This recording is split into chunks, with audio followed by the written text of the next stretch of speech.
Hello at welcome back dito sa Showbiz Trending. Ina ni Christine Lacerre, humingi ng tawad sa Becky Friends ng anak. Ilang araw na ang nakalipas simula nang bumulaga sa lahat ang sinapit ng isang flight attendant na si Christine Lacerre sa hotel kung saan sinelebrate nito ang New Year kasama ang Becky Friends niya. Natagpuan si Christine sa bathtub ng hotel kung saan napansin ng ilan nitong kaibigan na iba na ang kulay at malamig na ang katawan nito. Hindi naman daw nila pinabayaan si Christine dahil ginawa naman daw nila ang lahat para may salvo ito.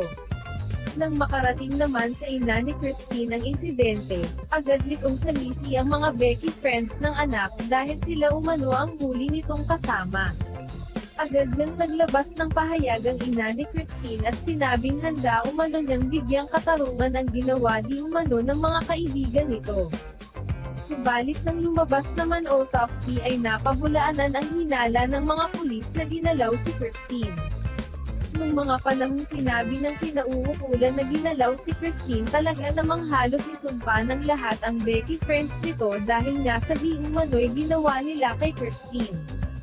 Ngayon nang lumabas na ang tunay na nangyari kay Christine, maraming netizens naman ang natahimik at humingi ng pasensya sa mga nasabi nila sa Becky Friends ni Christine.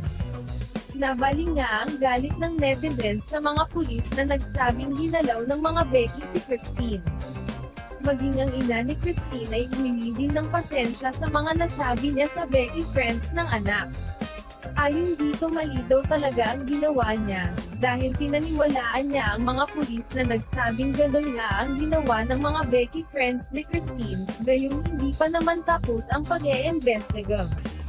Ayon nga sa post ng isang Becky friend ni Christine, okay lang daw sa kanila na kahit hindi na humingi ng pasensya sa kanila ang publiko, basta lang daw mapatunayan nilang sila ay mga inosente at walang ginawang masama. Samantala nag-request pa din naman ang pamilya ni Christine na i-autopsy muli ang katawan nito upang makasiguro na totoo nga ang naunang resulta. Sa ngayon nga daw ay unti-unti nang napapanatag ang loob Becky Friends ni Christine dahil lumabas na ang katotohanan. Sigurado nga daw na masayang-masaya si Christine dahil nalinis na ang mga pangalan ng mga kaibigan nito. Babaunan daw umano ng Becky Friends ni Christine habang buhay ang kabutihang ginawa at magandang pakikasama ni Christine sa kanila.